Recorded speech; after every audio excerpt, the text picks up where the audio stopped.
नमस्कार. गोवन वार्ता लाईव्हच्या फेसबुक लाईव्ह अपडेटमध्ये मी किशोर नाईक गावकर आपलं स्वागत करतो. आजची महत्त्वाची आणि हेडलाईन्स बातमी म्हणजे येत्या 11 डिसेंबर रोजी माननीय पंतप्रधान नरेंद्र मोदी यांच्या हस्ते मोपा इंटरनॅशनल एअरपोर्ट म्हणजे मोपा आंतरराष्ट्रीय विमानतळाचं उद्घाटन होण्याचं आता निश्चित झालेलं आहे. अलीकडच्या काळातील गोव्यातला सगळ्यात मोठा प्रकल्प असं म्हणून मोपा आंतरराष्ट्रीय विमानतळाकडे पाहावा लागणार आहे. म्हणजे गोवा मुक्तीनंतर जुवारी ॲग्रो केमिकल्स लिमिटेड हा जो कारखाना त्यावेळेला स्थापन करण्यात आला, त्या कारखान्यासाठी जवळजवळ 50 लाख स्क्वेअर मीटर जमीन त्यावेळेला संपादन करण्यात आली होती आणि आत्ता या मोपा विमानतळासाठी जवळजवळ 80 लाख स्क्वेअर मीटर जमीन संपादन करण्यात आली आणि सगळ्यात मोठा प्रकल्प असं म्हणून या विमानतळाकडे पाहावं लागणार आहे. आणि त्यामुळे या प्रकल्पाच्या उद्घाटनाची जय्यत तयारी राज्य सरकारनं चालवलेली आहे.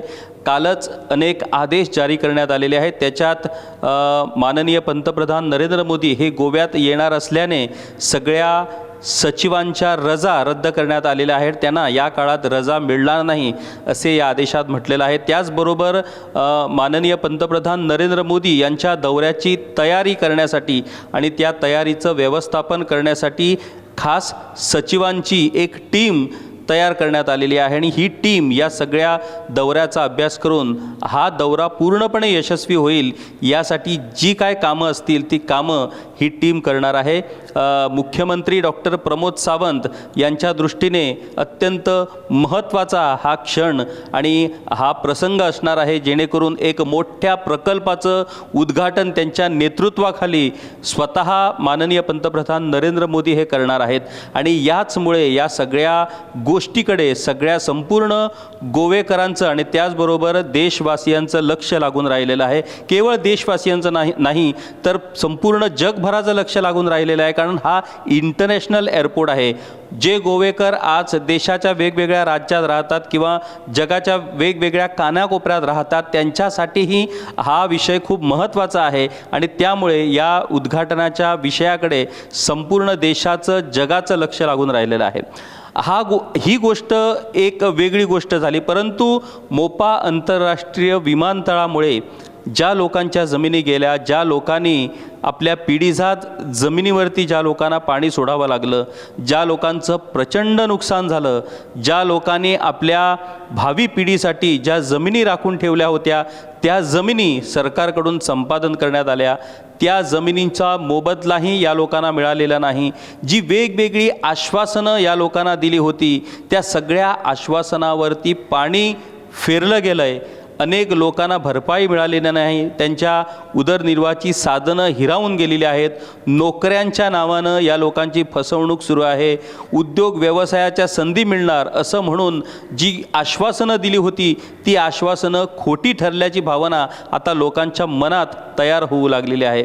सुरुवातीच्या काळात मोपा आंतरराष्ट्रीय विमानतळाला ज्या वेळेला दक्षिण गोव्यातल्या हॉटेल लॉबीकडून जेव्हा विरोध सुरू झाला होता त्यावेळेला या मोपा विमानतळाच्या समर्थनार्थ संपूर्ण पेडणे तालुक्यातल्या लोकांना रस्त्यावर आणण्यात ज्या राजकीय नेत्यांनी महत्त्वाची भूमिका बजावली होती ते राजकीय नेते आता या प्रश्नांची उत्तरं देऊ शकत नाही की या मोपा विमानतळामुळे नेमकं पेडणेवासियांना काय फायदा झालेला आहे.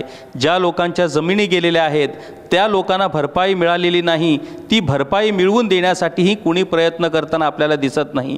नोकऱ्यांच्या नावाने मुख्यमंत्री डॉक्टर प्रमोद सावंत यांच्या म्हणण्यानुसार जवळजवळ 900 पेडण्यातल्याच लोकांना मोपा विमानतळावरती नोकऱ्या दिल्या गेलेल्या आहेत. परंतु या नोकऱ्या कुठच्या पद्धतीच्या आहेत, या नोकऱ्या कायमस्वरूपी आहेत काय, या नोकऱ्या कंत्राटी पद्धतीवरच्या आहेत, या नोकऱ्या मिळालेल्या आहेत ती पदं काय आहेत, या नोकऱ्यांसाठी जो पगार मिळतो तो काय आहे, अशा अनेक प्रश्नांची उत्तरं आपल्याला शोधावी लागणार आहे. मोपा विमानतळामध्ये स्थानिकांना उद्योग व्यवसायाच्या नेमक्या संधी काय मिळालेल्या आहेत.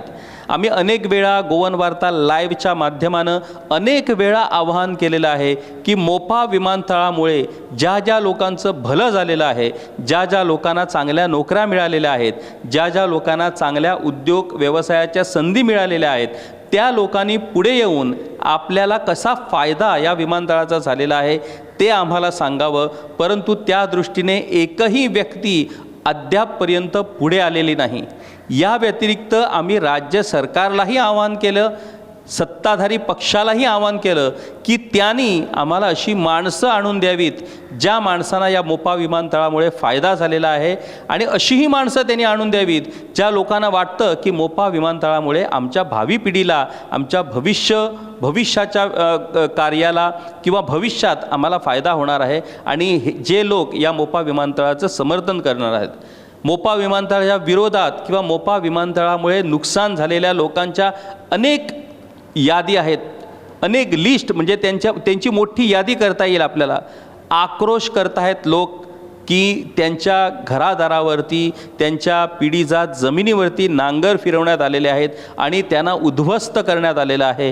अशा या फायदे आणि तोटे अशा या त्रांगड्यात हा मोपा विमानतळ आज उभा होतोय, आणि या विमानतळाचं उद्घाटन हे 11 डिसेंबर रोजी होणार आहे. माननीय पंतप्रधान नरेंद्र मोदी यांच्यासाठीही हा प्रकल्प खूप मोठा एक विकासाचा एक मोठा पायंडा ठरणार आहे. कारण अशा पद्धतीनं एक ग्रीनफील्ड आंतरराष्ट्रीय विमानतळ गोव्यासारख्या राज्यात होणं, ज्या गोव्याची एक वेगळी प्रतिमा पर्यटनाच्या दृष्टिकोनातून जगभरात आहे, अशा आणि पर्यटकांना लक्ष ठेवून किंवा पर्यटकांचा टार्गेट ठेवून या विमानतळाची रचना करण्यात आलेली आहे. त्यामुळे या विमानतळाकडे सगळ्या लोकांचं लक्ष लागून राहिलेलं आहे.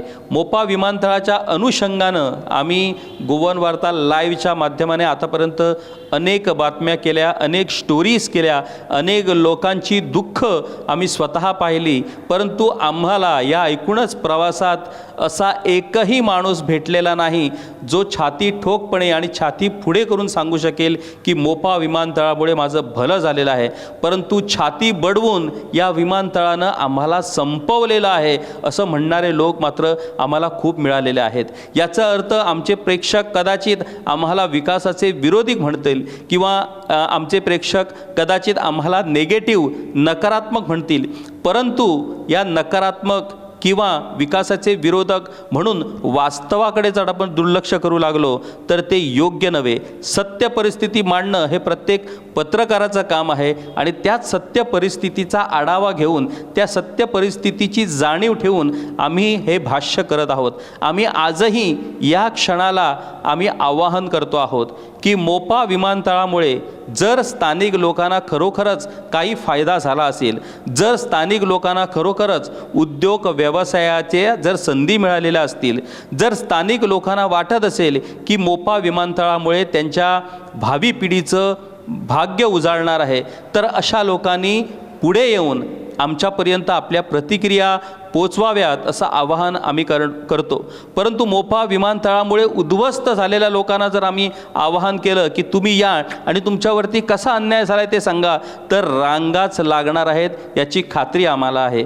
अशा या परिस्थितीत या मोपा विमानतळाचं आजच्या घडीला उद्घाटन निश्चित झालेलं आहे, आणि हे उद्घाटन 11 डिसेंबर रोजी होणार आहे. त्याची जय्यत तयारी सरकारनं सुरू केलेली आहे.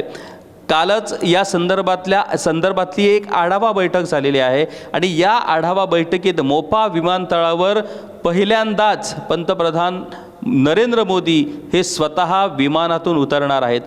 जवळजवळ 10,000 लोकांच्या उपस्थितीत हा सोहळा पार पडणार आहे. आता या 10,000 लोकात निश्चितपणे पेडणे तालुक्यातले समर्थक किंवा पेडणे तालुक्यातले जे सत्ताधारी पक्षाचे कार्यकर्ते आहेत ते देखील हजर राहणार आहेत.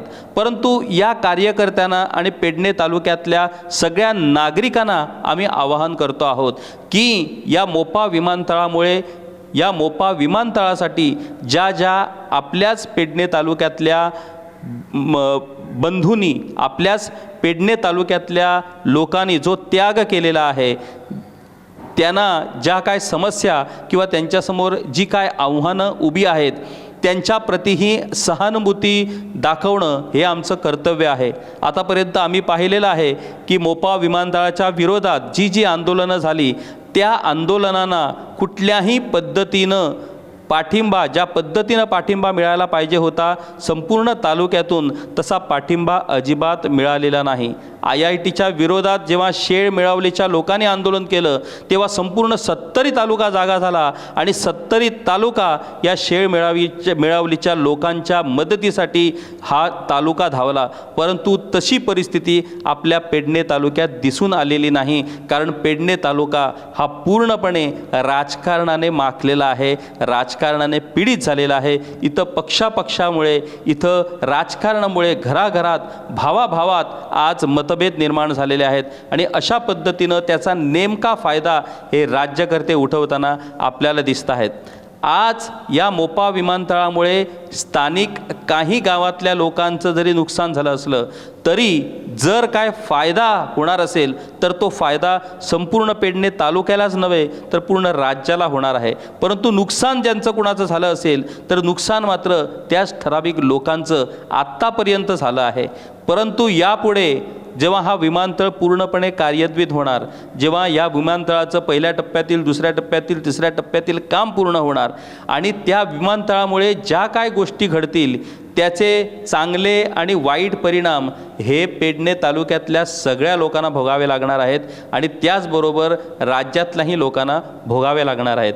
आज ज्या पद्धतीनं आपल्या पर्यटनाची परिस्थिती सुरू आहे त्याचा जर आपण आढावा घेतला, आज पर्यटनाची काय नेमकी भयावह परिस्थिती आहे हे आपल्याला सांगायला नको. ज्या पद्धतीनं ड्रग्सचा विळखा हा संपूर्ण गोव्याला पादाक्रांत या ड्रग्सच्या विळख्यानं गोव्याला काबीज केलेला आहे, त्याच पद्धतीनं या मोपा विमानतळामुळे जो काय स्थलांतरिताचा लोंढा आज वेगवेगळ्या माध्यमानं म्हणजे कामगार म्हणा किंवा इतर गोष्टींसाठी म्हणा जो काय लोंढा आज गोव्याकडे वळणार आहे त्या लोंढ्याचा आपण सामना कसा करणार याचाही जबाब किंवा याचीही तयारी आम्हाला ठेवावी लागणार आहे. मोपा विमानतळाच्या उद्घाटनाची बातमी ही एका दृष्टीनं जरी चांगली असली तरी या चांगल्या बातमीला या एका दुःखाचा एक झालर आहे आणि त्या दुःखाच्या झालरीकडे आपण दुर्लक्ष करता कामा नये. आमची अजूनही विनंती आहे, आज तारीख आहे रविवार 4 डिसेंबर, 11 डिसेंबर रोजी या मोपा विमानतळाचं उद्घाटन होणार आहे.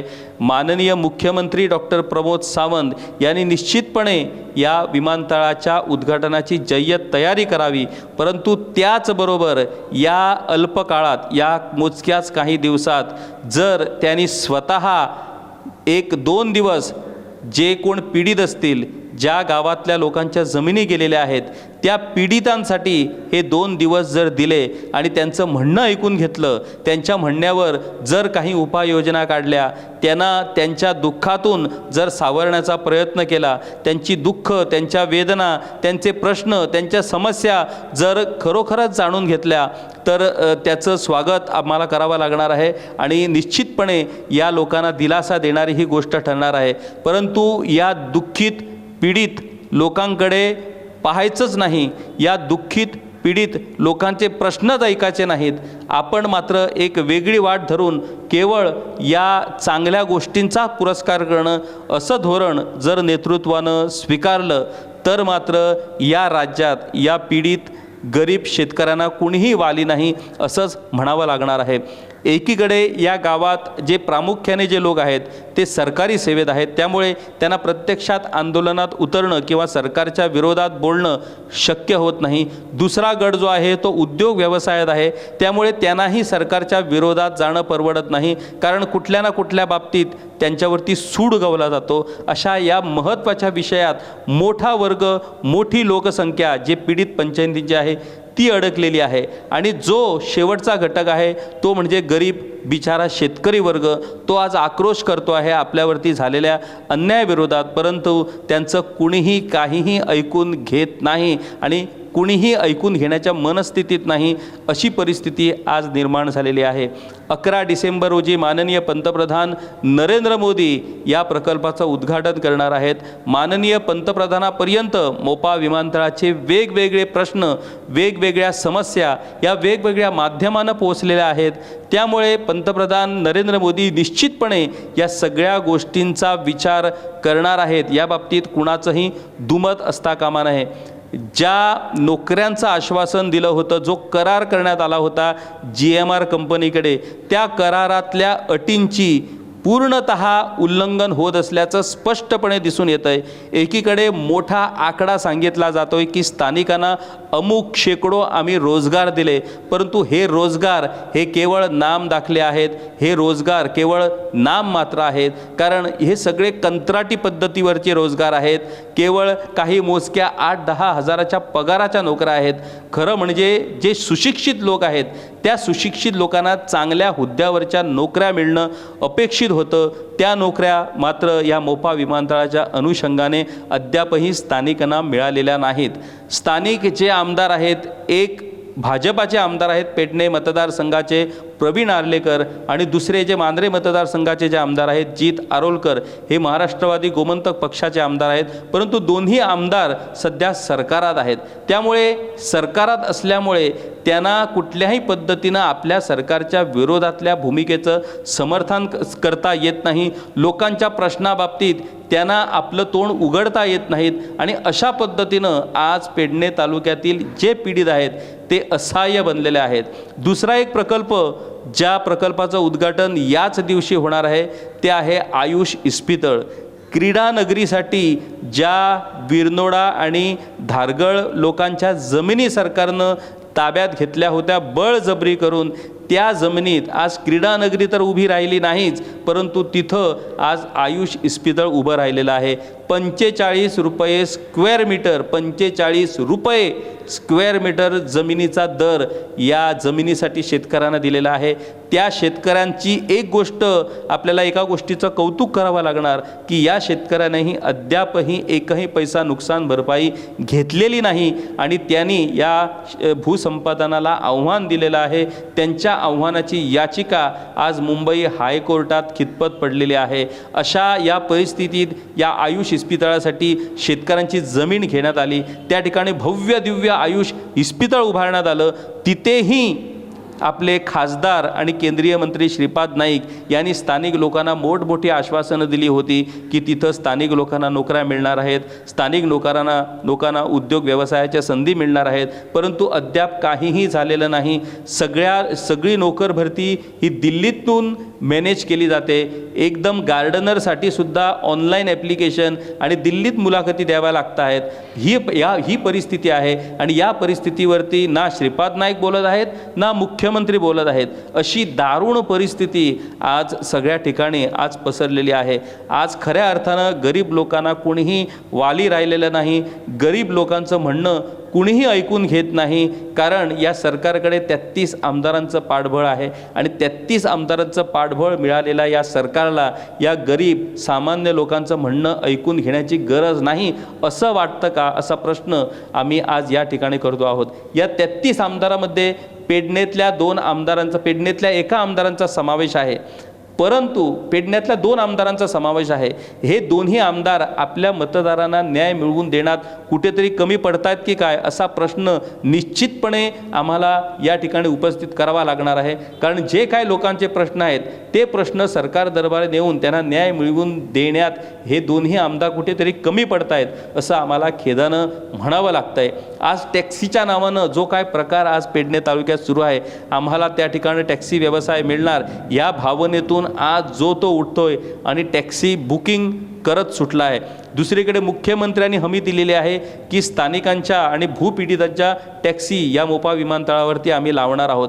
परंतु मुख्यमंत्र्यांनी केवळ घोषणा केलेली आहे, त्या अनुषंगानं सरकारचं धोरण निश्चित झालेलं नाही. सरकारनं त्या अनुषंगानं कुठल्याही पद्धतीची प्रक्रिया सुरू केलेली नाही. त्यामुळे आज या लोकांना दिलेलं आश्वासन पूर्ण होईल की या लोकांचाही विश्वासघात होईल, याचंही उत्तर सरकारकडून येणं अपेक्षित आहे। त्यामुळे अशा अनेक प्रश्नांची उत्तरं येणाऱ्या काळात आम्हाला मिळणार आहेत। या 11 डिसेंबर रोजीच्या उद्घाटन सोहळ्याकडे सगळ्यांचं लक्ष लागून राहिलेलं आहे। हा उद्घाटन, या प्रकल्पाचं जे उद्घाटन होणार आहे तो प्रकल्प हा गोव्याला तारक की मारक हा येणारा काळच ठरवणार आहे। परंतु अशा पद्धतीनं सर्वसामान्य गोयकारांना जर संपवून या गोव्याचा विकास आपल्याला करायचं असेल तर मग गोयकारपण हे शिल्लक राहणं खूप कठीण बनणार आहे। कुठल्याही प्रकल्पात गोयकरांचा विकास, गोयकरांसाठी वेगवेगळ्या संधी उपलब्ध करून देणं हे सरकारचं कर्तव्य आहे। विकास ही एक सातत्यानं एक निरंतर चालणारी प्रक्रिया आहे, ती थांबवता येणं शक्य नाही। परंतु ही प्रक्रिया ही लोकांचं जीवनमान अधिक चांगलं बनवण्यासाठी असावी। लोकांना उद्ध्वस्त करणारी प्रक्रिया जर विकासाच्या नावाने राबवली गेली तर मात्र माणूस हा खरोखरच शिल्लक राहणार की काय असाही प्रश्न या निमित्ताने उपस्थित होतो। या 11 डिसेंबरच्या या सोहळ्याला 10,000 लोकांची उपस्थिती लाभणार आहे। या 10,000 लोकांमध्ये जास्त करून राजकीय पक्षाचे म्हणजे सत्ताधारी राजकीय पक्षाचे कार्यकर्तेच असणार आहेत। कुठेतरी आपलेच बांधव या प्रकल्पामुळे संपलेले आहेत, आपल्याच बांधवावर या प्रकल्पामुळे अन्याय झालेला आहे। या बांधवांचाही विचार या उद्घाटन सोहळ्याला जाणाऱ्या प्रत्येक कार्यकर्त्याने करणं अपेक्षित आहे। आपला बांधव संपला, आपल्याला काहीच फरक पडत नाही, माझा फायदा आणि माझं उद्दिष्ट अशी जर स्वार्थी भावना ठेवून आम्ही जर वागू लागलो तर या स्वार्थी भावनाचे एक ना दिवस आम्हीही स्वतः बळी पडू, हे प्रत्येकानं लक्षात घेणं गरजेचं आहे। या गोवन वार्ता लाईव्ह